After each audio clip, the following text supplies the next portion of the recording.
umwenegihugu wese akwiye kumenya ko igihe agwaye ntaca agenda kw'ibutike idandaza imiti ati ni mumpe antibiyotike iyi, ndetse n'abarya badandazayo bakwiye kumenya neza ko imiti iratandukanye cyane n'ibifungurwa.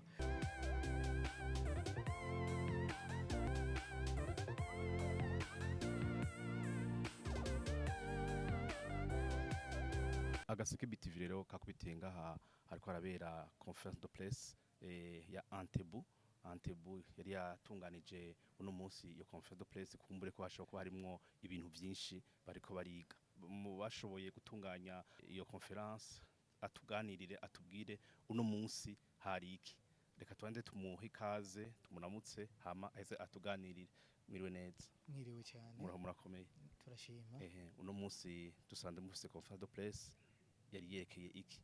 Ngo murakoze cyane, ndi usanzwe arongoye ishirahamwe Antebu ari naryo shirahamwe ryateguye ino conference, nukuvuga ni ihuriro ryo rwego rw'igihugu rihurikiyemwo cyane cyane abahinga mu byo gupima indwara ariko kandi n'abandi bakora mu gisata cy'amagara y'abantu. Ni conference canke ni ihuriro uno mwaka twateguye ubwa mbere, ni ukuvuga ibyo bita première edition, aho twako turiga ku bijanye n'uburyo bwiza bwo gukoresha imiti mu ntumbero yo kwirinda kuronka indwara zitumva imiti. Mwashitse kuki muravye? Nabonye yuko hariho n'abantu benshi bavuye mu ntara zose, mwashitse kuki? Nkuko mwashoboye kubibona ni ihuriro ryarimwo abahinga cyane cyane mu bijanye n'ivyo gupima imiti yuko ihwanye n'indwara. Rero abo bahinga bashoboye barigisha bahereye ku ndwara ingene ziza, hanyuma barereka abaraho cyane cyane ingene bishika indwara yahora ivugwa n'umuti kanaka tukisanga ikindi gihe wa muti utagishobora kuyivura. Kandi ndazi ko benshi mwama mwabibonye, ugasanga no munsi urafashe umuti urakize, bwaca ya ndwara yaza ugasanga nishoboye kuvugwa na wa muti. Rero bongeye barerekana cyane cyane akamaro ka laboratoire mu gukinga ivyo. Barereka baraho uburyo bwiza twokoresha service ya laboratoire ikaduha inyishu zishobora gufasha mu kurinda ko habaho zino ndwara zitumva imiti. Kuvyo mwize uyu munsi mwabonye iyi conference yari ikenewe? Mu bisanzwe igikorwa twakoze uyu munsi cyari igikorwa cyari kuba gikenewe wanashaka n'imbere y'igihe. Rero ubuya kije hageze kuko kizogira icyo gikoze, na cyane cyane ko twari dukoraniye hamwe nk'abanyamwuga bapima indwara kandi bajejwe kuraba umuti ushobora kuvura iyo ndwara, icyo bita les antibiotiques. Murabona neza yuko bizogira akamaro abenegihugu?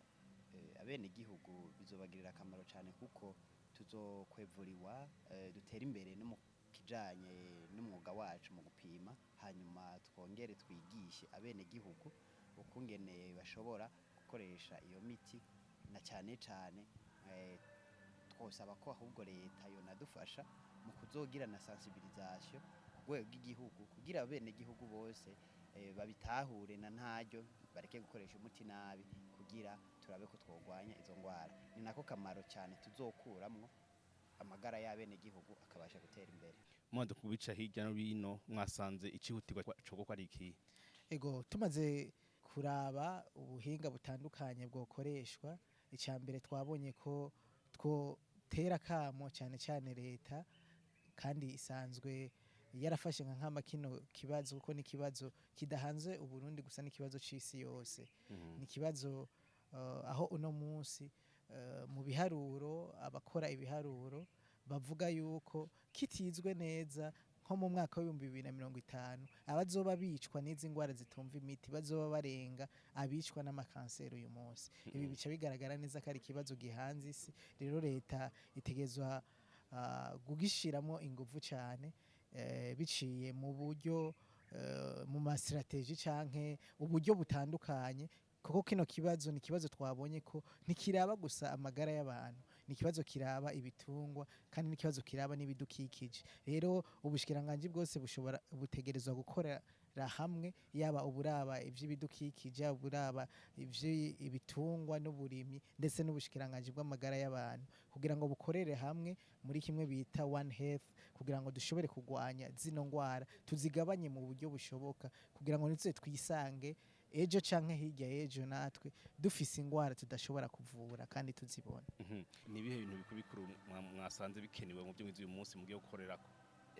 Bikuru twasanze bikenewe tugiye gukorerako ni nk'uko uri kurapima ingwara hariho urugero batagerako mu gupima iyo ngwara mu bijanye bamwe nuko batagira uburyo ekipema mu malaboratoire wabo abandi ugasanga kumbure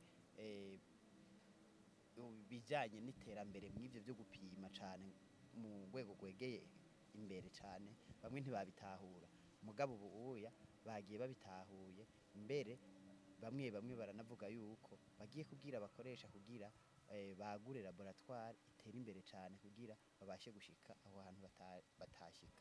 Ikintu cihutirwa mu mwashize hamwe mugiye gukora mu mwaka wa 2022 ni giki? Twebwe nk'ishirahamwe rihurikiyemwo abahinga bo gupima ingwara twabonye ko ikintu ca mbere ni ukubandanya tumenyesha abenegihugu gufasha leta mu kwibutsa abenegihugu gukoresha imiti neza ndetse no gukoresha hajya bagurira imiti hajya bita farumasi twibutsa abenegihugu ko hajya amafarumasi ntari hajya nk'amabutike adandaza gusa ariko ari hajya nk'ayashobora gufasha guteza imbere amagara y'abantu. Umwenegihugu wese akwiye kumenya ko igihe agwaye ntaca agenda ku ibutike idandaza imiti ati ni mumpe antibiyotike iyi ndetse n'abajya badandazayo bakwiye kumenya neza ko imiti iratandukanye cyane n'ibifungurwa. Abantu bakwiye kwipimisha bakwiye guhura n'abaganga bakabandikira imiti ariko kandi bakwiye gukurikiza n'impanuro umuganga aba yabahaye mu gukurikiza imiti kuko kenshi hari n'igihe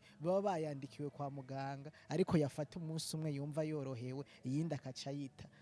Urumva icyambere nk'ishirahamwe twihaye twabonye ko bikwiye ko tubandanya twigisha abenegihugu ikoreshwa neza ry'imiti ikoreshwa ryo kwa muganga ndetse no muri laboratoire kugira ngo bakoreshe ibyavuye kwa muganga mu kuvura ingwara zabo.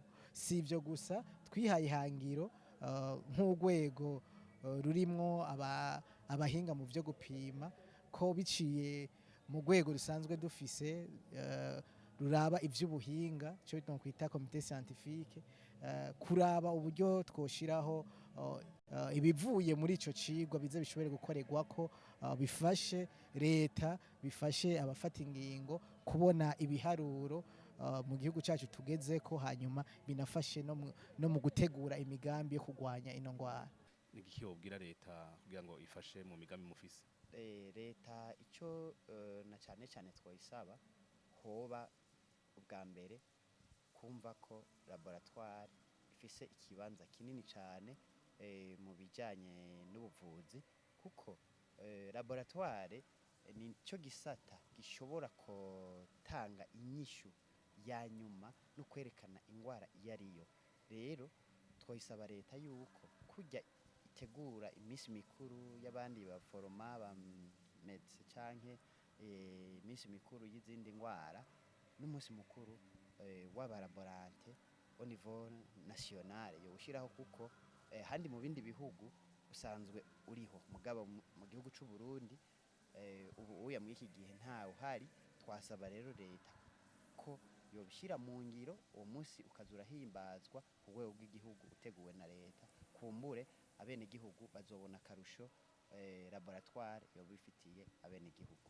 Leta yo muyisaba iki kugira ngo ibyo bikorwa mugiye gukora bizoshobore kuborohera kubikora? Ego ikintu cya mbere dusaba leta no gufasha icya mbere amalaboratoire aya no mazu apima y'ubushakashatsi yo kwa muganga kugira ngo ashobore kuronka ibikoresho kubera ko twabonye neza muri no conference yuko tudafise amazu apima ndetse umuhinga yareka yatwigisha yatweretse ko mu cigwa caheruka kuba amalaboratoire basanze atakora hari ubushobozi n'ubuhinga ndetse n'ibikoresho abuze kugira ngo ashobore gukora neza ku bijyanye no gupima imiti y'uko ihuye n'indwara. Aha kandi twonibutsa abantu benshi batari babizi y'uko imiti ikoreshwa mu kuvura indwara zimwe zimwe zo twokwita ama infection atandukanye,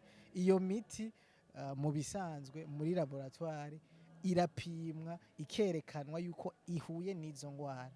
Mu yandi majambo umuntu afata umuti yamaze kumenya kuza kumukiza. Mu gihe laboratoire ziba zabikoze neza, ntihaba ari gufata umuti tutazi neza kuza kumukiza cyangwa utamukiza. Rero twabonye ko leta yofasha kugira ngo ano mazu ari karapima, cyane cyane ko mu mugambi wa leta ujeje kurwanya zino ndwara zitumva imiti barashizeho amalaboratoire ashika kundwi mu gihugu, ayo no kwita ko ari yazobera imboneza yandi kugira ngo ashobore gupima neza. Rero kubera ko twabonye ko habuze ibikoresho, ubuhinga n'ubumenyi bitandukanye kugira ngo leta ishobore gushiramwo umutahe kugira ngo dushobore kuronka by'ukuri amalaboratoire akwije vyangombwa kugira ngo ashobore kuzarapima ko imiti by'ukuri abenegihugu bagiye gufata y'indwara kanaka iyo miti ihuye n'izo ndwara. Ni kuvuga imita mu gifaransa ko iyo miti iri sensible kuri iyo ndwara, ni kuvuga ko niyo ufata biza guhura n'iyo ndwara. Aha rero niho rero agaseke BTV rero iciye ihagarukiriza kinikana ko tutagirana n'uyu president w'ishiramwe Antebu. Nibaza ko mu minsi zose twamurondera kandi tumubaza neza na neza ahagejeje ibikorwa na cyane ko mwumvise yuko ishamwe ryiwe riri mu gihugu cyose. Sinzi ko kandi kajambo kongera bwateze kiniganiro. Mu kurangiza kino kiganiro no bashimira mwebwe mwashoboye kuza kubana natwe, cyane kugira ngo mushobore gushikana ijwi ryacu kure, mushobore kubwira n'abatashoboye kuza hano ibyashoboye kuvugirwa muri no huriro, na cyane ko ari ibintu biza bifasha yaba umuvuzi yandikira umuti umugwayi akamenya yuko akeneye by'ukuri umuti uza kuvura umwenegihugu, baba abadandaza iyo miti bakamenya neza ko badakwiye gutanga imiti mu buryo bishakiye, ariko kandi haba n'abenegihugu bene gukoresha ino miti. Kuko twese turakoresha imiti, tukamenya neza ko ikoreshwa ribi ry'imiti rituma dushiraho indwara zitumva imiti, kandi igihe izi ndwara zimaze kuza mu buzima ntituba tugishoboye kuzivura. Ico gihe zoca twisanga twasubiye mu gihe ca kera aho n'indwara ntonto zitashobora kuronkerwa imiti. Nibaza ko agaseke BTV nikasura kubarondera kugira kandi tubwire aho mugejeje muzotwitaba. Tuzokwama duhari ku bwanyu. Turashimiye cyane. Murakoze cyane.